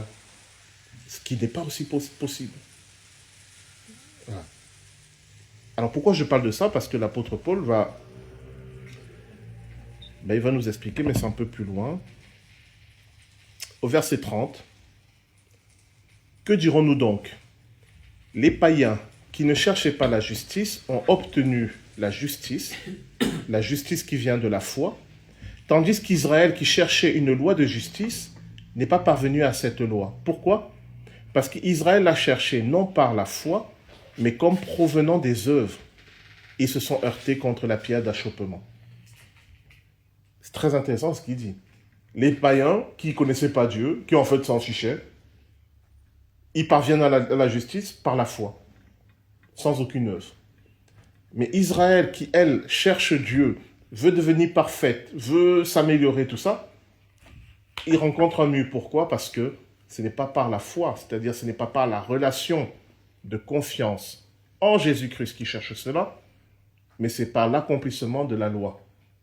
Or, la loi n'a pas été donnée, on l'avait vu, pour nous aider à devenir meilleurs. La loi a été donnée pour révéler que nous sommes pécheurs. Donc, celui qui va accomplir la loi, il va juste manifester de plus en plus qu'il est pécheur. Mais celui qui reconnaît qu'il est pécheur, par la foi en Christ, en Jésus-Christ, le Saint-Esprit va l'aider à devenir meilleur. Est-ce que vous avez des questions, des remarques? Je sais que ce n'est pas des choses qu'on entend beaucoup, mais c'est important de comprendre cela. Ça va? J'ai une question. Le peuple élu, j'avais compris aussi, c'était le peuple dans lequel s'incarne le Messie, le sauveur de l'humanité. Aussi, c'est ça. Élu pour ça. Oui. Ah, d'accord. C'est ça aussi. Puisque l'élection, c'est celui à travers qui Dieu va toucher les autres. Donc, le peuple d'Israël est le peuple élu parce que, à travers lui, le Messie va s'incarner et donc le salut va être apporté, bien sûr, à Israël, mais aussi aux nations. Et donc, l'élection, c'est toujours en vue du but que Dieu veut atteindre. Et l'élection, c'est pas en vue de la personne qui est choisie par Dieu. C'est comme si je disais, Dieu m'a élu, ce qui veut dire que je suis le meilleur d'entre vous. Non. Dieu m'a élu parce qu'à travers moi, il veut se révéler à vous. Et moi aussi, j'ai besoin qu'il se révèle à moi. D'ailleurs, quand vous voyez l'histoire d'Israël, Dieu commence par se révéler à Israël. Et c'est normal, hein, c'est logique. Parce que la révélation de Dieu, elle est toujours incarnée. Israël ne va pas parler de Dieu de manière abstraite en disant il existe un Dieu qui est le Dieu uni. Non, ils vont l'incarner par leur manière d'être et par leur manière de vivre. Et c'est pour ça que s'ils ne l'incarnent pas, ils sont infidèles à la mission que Dieu leur a confiée. Parce qu'ils auraient pu simplement écrire les révélations. Bon, bah, il existe un Dieu, il est au ciel, il est Père, Fils, Saint-Esprit, voilà. Et on imprime ça, on diffuse à tout le monde. Mais ce n'est pas ce que Dieu veut. Il veut se révéler dans l'incarnation. C'est-à-dire, il faut que Israël vive cette relation avec Dieu pour montrer aux autres nations que c'est possible. C'est pour ça qu'à chaque fois qu'il faisait des péchés, il était très fâché. C'est pour cela que... alors, David, il était très fâché. Il les jugeait, mais il était très patient. J'ai souvent l'occasion de dire que la première fois qu'un prophète va annoncer à Israël que le temple va être détruit et le moment où le temple va être détruit va se passer plusieurs siècles. Donc, la patience de Dieu, elle est quand même grande. C'est comme si pour nous, au temps de Louis XVI, quelqu'un nous dit, Louis XVI c'était 1700, voilà à peu près, quelqu'un nous dit Paris va être détruit et en l'an 2000, Paris est détruit. Bon, vous voyez, on a un peu du temps pour rectifier le tir. Donc, Dieu est très patient envers Israël en réalité. Mais quand nous lisons la Bible, on a l'impression que tous les matins, il se lève énervé, il leur tape dessus. Dans la chronologie, il prévient quand même. Il prévient à l'avance. Et ce n'est pas de la colère, c'est un jugement. Ouais. Alors, remontons un peu. Il nous reste 7 minutes avant de terminer. Verset 14. Que dirons-nous donc? Y a-t-il en Dieu de l'injustice? Puisqu'il a aimé Jacob, il a écarté Ésaü. Y a-t-il en Dieu de l'injustice? Loin de là. Car il dit à Moïse, je ferai miséricorde à qui je fais miséricorde, et j'aurai compassion de qui j'ai compassion. Ainsi donc, cela ne dépend ni de celui qui veut, ni de celui qui court, mais de Dieu qui fait miséricorde. Car l'Écriture dit à Pharaon, je t'ai suscité à dessein pour montrer en toi ma puissance, et afin que mon nom soit publié par toute la terre. Ainsi, il fait miséricorde à qui il veut, et il endurcit qui il veut. Tu me diras, pourquoi blâme-t-il encore? Car qui est-ce qui résiste à sa volonté? Ô homme, toi plutôt, qui es-tu pour contester avec Dieu? Le vase d'argile dira-t-il à celui qui l'a formé, pourquoi m'as-tu fait ainsi? Le potier n'est-il pas maître de l'argile pour faire avec la même masse un vase d'honneur ou un vase d'un usage vil? Et que dire si Dieu, voulant montrer sa colère et faire connaître sa puissance, a supporté avec une grande patience des vases de colère formés pour la perdition? Et s'il a voulu faire connaître la richesse de sa gloire envers des vases de miséricorde qu'il a d'avance préparés pour la gloire. Ainsi nous a-t-il appelés, non seulement d'entre les Juifs, mais encore d'entre les païens. Selon qu'il est dit dans Osée, j'appellerai mon peuple celui qui n'était pas mon peuple, et bien-aimé celle qui n'était pas la bien-aimée. Et là où on leur disait, vous n'êtes pas mon peuple, ils seront appelés fils du Dieu vivant. Ésaïe, de son côté, s'écrie au sujet d'Israël. Quand le nombre des fils d'Israël serait comme le sable de la mer, un reste seulement sera sauvé. Car le Seigneur exécutera pleinement et promptement sur la terre ce qu'il a résolu. Et comme Ésaïe l'avait dit auparavant, si le Seigneur des armées ne nous eût laissé une postérité, nous serions devenus comme Sodome, nous aurions été semblables à Gomorrhe. On va s'arrêter là pour le moment. Alors, plusieurs choses. Je ferai miséricorde à qui je fais miséricorde et j'ai compassion de qui j'ai compassion. On en avait parlé la dernière fois lorsqu'on a parlé de la prédestination. Et je vous avais montré qu'il y a prédestination pour ceux qui sont dans la relation avec Dieu. Il n'y a pas une prédestination absolue. Dieu ne crée pas des gens pour les punir. mais il y a une prédestination pour ceux qui ont choisi Dieu et il y a une prédestination pour ceux qui ont rejeté Dieu. Donc quand Dieu dit « je fais miséricorde à qui je fais miséricorde », il n'est pas en train de dire qu'il y a des gens à qui il ne fait pas miséricorde parce que leur tête ne lui revient pas. Il est en train de dire que lui sait déjà qui il fera miséricorde et à qui il ne fera pas miséricorde. On en avait parlé la dernière fois. Le temps, c'est une œuvre de Dieu. Il n'est pas inclus dans le temps, il est hors du temps. Ce qui veut dire que le futur, pour nous, ce qui est le futur, pour lui, c'est un éternel présent. L'histoire de l'humanité, pour lui, c'est un présent. Passé, présent, futur, c'est la même chose pour lui. Donc, par exemple, il sait que ce pharaon-là ne laissera pas partir le peuple d'Égypte. Il le sait. Il le dit à Moïse d'avance. Il dit, Pharaon ne vous laissera pas partir. Et il dit à Moïse, et je vais l'endurcir.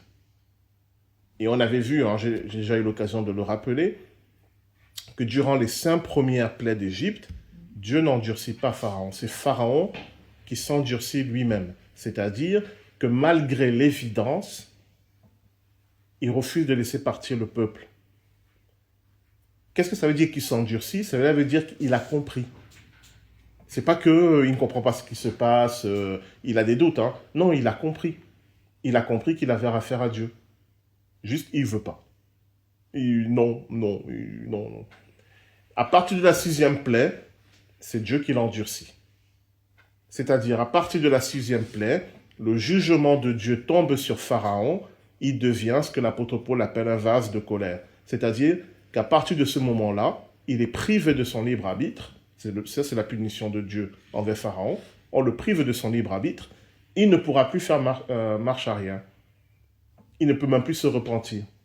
Il va aller jusqu'au bout de son endurcissement. Et j'en avais parlé la dernière fois. Ce n'est pas Dieu qui a amené Pharaon à s'endurcir. Mais Dieu a pris acte de l'endurcissement de Pharaon et il a laissé Pharaon dans son endurcissement. Ça, c'est vraiment une image du jugement dernier. C'est-à-dire que dans le jugement dernier, on est figé dans l'état dans lequel on est. Dans le régime de la grâce, si par exemple aujourd'hui je suis rempli de colère, je peux déjà demander pardon à Dieu, lui demander de me délivrer de sa colère, de cette colère, et de me donner la paix. Et il va le faire. Mais dans le jugement dernier, je suis rempli de colère, je vais rester avec cette colère éternellement. Je suis rempli de haine, je suis rempli d'amertume, je suis rempli de... Voilà. Dieu prend juste acte, il me fige dans mon état. Alors que dans la grâce, Dieu m'aide à sortir de mon état. Donc, Pharaon, Dieu prend acte que malgré l'évidence, il refuse de se repentir et Dieu le laisse dans cet état et l'empêche d'en sortir dorénavant. Donc, Dieu endurcit Pharaon. Voilà, c'est ce que... Donc, je fais miséricorde à qui je fais miséricorde. Et il endurcit Pharaon parce que Pharaon s'est endurci. Verset 19. Alors, est-ce que je peux blâmer Dieu? Est-ce que je peux dire à Dieu, oui, je me suis endurci, mais pourquoi tu ne m'as pas changé? Justement, tout l'enjeu de la vie humaine, c'est de rechercher l'aide de Dieu pour gérer nos situations dans lesquelles on traverse. Je prends l'exemple, si je suis rempli de colère, justement, Dieu veut me délivrer de cette colère. En fait, ce qu'il veut, justement, c'est de me délivrer de tout ce qui me sépare de lui. Il le veut tellement que son fils meurt à la croix pour moi. Donc, dire à Dieu, oui, mais pourquoi tu n'as pas fait ça? Mais non, en fait. La question, c'est, mais pourquoi tu n'as pas accepté l'aide de Dieu? Parce que tout le temps de notre vie, c'est un temps qui nous est donné pour dire à Dieu, j'ai besoin de toi, aide-moi. Donc, la question peut être renversée. Alors, le vase et le potier. Alors, j'ai appris un truc très intéressant. Je ne sais pas s'il y a parmi vous des gens qui font de la poterie, les fameux vases de colère. Donc, ce que j'ai appris, je connais rien, mais j'ai appris qu'un potier, quand il fait un vase et qu'il le met à cuire dans un four, certains vases sortent de la cuisson en bon état et parfait, d'autres sortent de la cuisson avec des fêlures. Et, alors je ne sais pas ce qu'ils font maintenant, mais à l'époque, ce qu'ils faisaient, c'est qu'ils essayaient de corriger ces fêlures. Il y avait des endroits où c'était craquelé, c'était un peu cassé. Et ils essayaient de corriger ça avec une pâte, notamment avec le sang d'un insecte particulier, qu'ils remettaient sur ce vase et ils les remettaient à cuire. Et certains, après cette correction, étaient fonctionnels, mais d'autres, ça ne marchait pas. Et donc, ces vases-là qu'on essaie de corriger, mais qui gardent les fêlures, tout ça, ils étaient inutiles et ils étaient brisés. Voilà. Et c'est pour ça qu'il dit, Dieu utilise l'image du potier et du vase, en disant que Dieu a été patient avec les vases de colère. Cela veut dire que la patience de Dieu, c'est le moment où Dieu essaye de les aider, justement, à changer, à s'améliorer. Mais qu'au bout d'un moment, si malgré tout ce que Dieu fait, il n'y a pas de changement, eh bien, Dieu prend acte. D'une certaine manière, si on reprend le cas de Pharaon, on peut considérer que les 5 premières plaies d'Égypte étaient des occasions que Dieu donnait à Pharaon pour se repentir, en lui montrant à qui il avait affaire. Et malgré toutes ces occasions-là, Pharaon a refusé. Donc il est resté avec sa fêlure, voilà. Et donc au bout d'un moment, voilà, Dieu le met de côté. Donc, ces vases de colère que Dieu a supportés pendant longtemps, et puis il y a ces vases d'honneur, ces vases de miséricorde, justement, c'est ceux qui font ce pourquoi ils ont été créés. Et en réalité, c'est normalement le but de tout enfant de Dieu,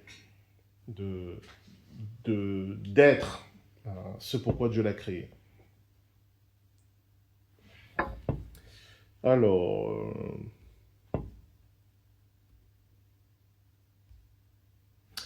il y a un truc qui m'a intéressé au verset 20. Le vase d'argile dira-t-il à celui qui l'a formé, pourquoi m'as-tu fait ainsi? J'ai trouvé ça intéressant parce que c'est une question que nous pouvons poser à Dieu. Ce qui veut dire que dans l'image du vase, si on reprend cette image du vase, nous sommes des vases à qui Dieu donne la conscience de lui-même, de qui il est, de qui nous sommes. Parce que un vase, en fait, c'est un objet. Il ne s'interroge pas sur lui-même. Mais Dieu nous crée avec la capacité de nous interroger sur lui-même. Si je dis à Dieu, pourquoi tu m'as fait ainsi, ça veut dire que j'ai réfléchi sur qui je suis. Et aussi sur qui est Dieu. Et j'ai trouvé ça intéressant, le fait qu'il nous donne la capacité de nous poser ce genre de questions. Parce qu'il pouvait tout à fait faire en sorte qu'on ne se pose pas du tout ce genre de questions. Il m'a créé comme ça, je suis comme ça. Ça ne me viendrait même pas à l'esprit de dire, mais pourquoi je suis comme ça? Et ce qui est intéressant, c'est que s'il nous crée avec cette capacité, c'est justement pour entrer en relation. Parce que si je réfléchis sur moi-même et sur Dieu, c'est dans le cadre d'une relation. Et ce qui fait que cette question, mais pourquoi tu m'as créé comme ça? En fait, ce n'est pas une question illégitime, c'est une question relationnelle. Et en fait, c'est la vraie question. Pourquoi je suis là? Pourquoi j'existe? Qu'est-ce que tu attends de moi, Seigneur? Dans ma vie d'une manière absolue, mais aussi dans telles circonstances de ma vie. Et etc. etc. Je trouvais ça intéressant. Il ne nous interdit pas de poser des questions, en fait. Non. Mais quand on le lit comme ça, on peut croire que Dieu nous interdit de poser les questions, puisqu'on dit que l'argile ne pose pas la question au potier. Est-ce qu'il pose des questions au potier? Il ne pose pas de questions, il est comme ça, il est comme ça. Voilà. Sauf que pour nous, non. Ce qui veut dire que là, il a pris une image. Hein, donc, il a pris cette image pour expliquer la relation avec Dieu, comment Dieu utilise des personnes pour faire son œuvre avec le consentement de ces personnes. Et ces personnes veulent œuvrer avec Dieu. Ce sont ces vases d'honneur. Et comment Dieu utilise des personnes pour faire son œuvre sans que ces personnes ne soient d'accord. Ce sont les vases de colère. Hein, style Pharaon ou Satan, par exemple, qui est un vase de colère. Mais voilà, donc ça c'est l'image qu'il a pris. Mais si on va au-delà de cette image, nous sommes plus que des vases. C'est ça qui est intéressant. Nous pouvons nous interroger. Et en fait, celui qui ne s'interroge pas ne peut pas être en relation avec Dieu. Si je me questionne jamais, mais qui suis-je et pourquoi je suis comme ça? Et pourquoi Dieu m'a créé comme ça? Et si je ne l'interroge pas, mais pourquoi tu m'as créé comme ça? Dans l'absolu, pourquoi je suis né au Cameroun dans une famille camerounaise? Pourquoi je ne suis pas né ailleurs? C'est une vraie question. Hein. Moi, j'ai maintenant la réponse parce que j'ai prié, demandé Seigneur pourquoi. J'ai une réponse. Mais j'aurais jamais eu cette réponse si je ne m'étais pas posé la question. Si j'avais dit, oh, c'est comme ça. Donc. Et la question amène la relation. Et donc, voilà, je sais maintenant pourquoi. Donc voilà. Donc... Mais moi, ça. Pardon. Oui. Si je mais moi, quand je lis Paul, j'ai l'impression qu'il reproche ça qu'on se pose. Ça m'a toujours intrigué aussi parce que justement, alors on n'a pas le droit de se poser de questions parce qu'il dit mais qui es-tu donc homme pour contredire Dieu? Enfin, comme si on sent plutôt. Moi, j'ai toujours senti que c'est négatif de poser la question. C'est intéressant ce que tu dis là, mais je n'avais pas pensé. Oui, comprend comme ça. Si on reprend tout le contexte, pourquoi il dit qui es-tu homme pour poser la question? C'est par rapport à Dieu qui dit je fais miséricorde à qui je veux. C'est si je dis à Dieu, mais Seigneur, pourquoi tu le sauves lui? C'est reprocher les choix que Dieu fait. C'est reprocher les choix de Dieu. Mais Seigneur, pourquoi tu n'as pas sauvé tel ou tel? Oui, mais attends, mais tu ne sais pas en fait, tu n'as pas toutes les informations. Voilà, ne te mets pas à la place de Dieu alors que tu n'as pas toutes les informations. C'est ça qu'il dit globalement en disant qui es-tu toi? C'est-à-dire, tu n'as pas le recul de Dieu pour pouvoir faire les choix. Mais il ne dit surtout pas que nous, en tant qu'enfants de Dieu, on ne peut pas interpeller Dieu sur nous. Tous ces épîtres, enfin, la foi chrétienne est basée sur le fait que j'interpelle Dieu sur mon état. Si je dis à Dieu, pardonne-moi parce que je suis un pécheur, je parle de mon état. Et si je ne dis pas à Dieu, mais pourquoi je suis un pécheur? Je ne peux pas comprendre pourquoi Jésus-Christ est mort sur la croix. Vous voyez, donc, il n'est surtout pas en train de nous reprocher de poser des questions à Dieu sur nous, sur qui nous sommes, sur ce que nous traversons. Mais ce qu'il dit là, c'est, tu ne peux pas être juge à la place de Dieu. Voilà. Tu ne peux pas dire, tel est sauvé ou tel est perdu. C'est un peu le péché originel. Oui, c'est de vouloir être comme Dieu, en fait. Donc, se permettre de juger à la place de Dieu, de critiquer ses choix, Oui, c'est ça. Dans le fameux « je fais miséricorde à qui je veux, à qui je ferai miséricorde », ça veut dire qu'il n'y a que Dieu qui est souverain dans ce choix-là. S'il se manifeste à l'apôtre Paul, alors que l'apôtre Paul était un persécuteur des chrétiens, mais il ne s'est pas manifesté à Caïphe, enfin, qu'on sache, qui était le président du Sanhédrin qui a condamné Jésus. Pourquoi il n'a pas apparu à Caïphe, mais il a apparu à l'apôtre Paul? Donc on dit, mais Seigneur, moi j'aurais aimé que tu apparaisses à Caïphe et pas à l'apôtre Paul. Non, ça c'est la souveraineté de Dieu, de savoir. Et s'il a apparu à l'apôtre Paul et pas à Caïphe, il a ses raisons. Et même là, moi, je pense que je vais lui poser la question. Mais je lui dirai pas, tu aurais dû faire comme ça. Mais j'aimerais bien savoir pourquoi lui ou pas lui. Mais parce que Caïphe, il n'aurait jamais... il n'aurait pas fait de rente, il n'aurait pas cru en Jésus. C'est possible. C'est l'histoire qui nous raconte nous que c'était comme ça, quoi. Maintenant, nous, avec le recul de l'histoire, Oui, on peut savoir des choses. Ouais. Et évidemment, l'apôtre Paul, il avait la qualité de ses défauts. C'était un radical. Il était à fond contre Jésus, mais dès qu'il a compris qui était Jésus, il était à fond pour Jésus. Lui, il est chaud, il est froid ou bouillant. Il passe de l'un à l'autre. C'est pas mal ça comme pour un évangéliste. Caïphe, c'est un politicien. Il ondule, il cherche les compromis. Peut-être un jour à l'occasion, je fais une série de prédications sur la mort de Jésus. Cette histoire-là, elle est horrible parce qu'il n'y a aucun vrai méchant dans cette histoire. Tout le monde a des bonnes raisons. Judas, le Sanhédrin, Ponce Pilate. Tout le monde a des raisons, on peut dire oui, je comprends. Et ça amène à la mort d'un innocent. Il n'y a pas quelqu'un qui arrive qui dit « Je suis le méchant et je veux tuer Jésus ». Peut-être à part les soldats romains qui l'ont flagellé. Eux, c'était vraiment des fous. Mais les décideurs, ils étaient tous dans des logiques qui n'est pas bon, qui n'est pas gentil, méchant, qui est mon intérêt, je protège tel intérêt, je fais mes calculs. Tout le monde a fait ses calculs et ça a mené à la mort du Christ. Et moi, ça m'a fasciné parce que même Judas, c'est pas un méchant au sens quelqu'un qui veut du mal. Même lui, il avait ses propres calculs. Et c'est fascinant ça parce que voilà. Et typiquement, l'apôtre Paul, c'est pas un gars des calculs. Lui, c'est quelqu'un de net. Voilà. Si c'est pas net, il veut pas. Et voilà, le Seigneur aime souvent les gens qui sont clairs. Même si c'est contre lui, mais au moins c'est clair. Pierre et Paul, c'est deux personnalités assez... Oui, mais Paul plus que Pierre, parce qu'il y a cet épisode que raconte l'apôtre Paul, de Pierre, lorsqu'il visitait des païens, des chrétiens païens, ils mangeaient tous ensemble avec l'apôtre Pierre, mais lorsqu'il y a eu des judéo-chrétiens qui sont venus de Jérusalem, l'apôtre Pierre, il a cessé de manger avec les chrétiens d'origine païenne, parce qu'un juif ne mangeait pas avec des gens qui sont non-juifs. Il a cessé de faire ça, et ça a choqué l'apôtre Paul qui lui a dit, non mais attends, non. Justement, il a dit, non mais il faut arrêter ça. Il faut être clair. Donc oui, l'apôtre Pierre aussi, il était tranché, même s'il avait un peu des moments de faiblesse. C'est normal, là, c'est humain. Mais on voit quand même une certaine caractéristique des gens que Dieu utilise. Tu n'aimes pas les gens tièdes. Il n'aime pas les gens tièdes. Même parmi ses adversaires, il n'aime pas les tièdes. Il a dit qu'il les vomierait. Il vomirait. Voilà. Il est 21h42, on a dépassé le temps. On va devoir s'arrêter. C'est dans Apocalypse, chapitre 3, la Odyssée.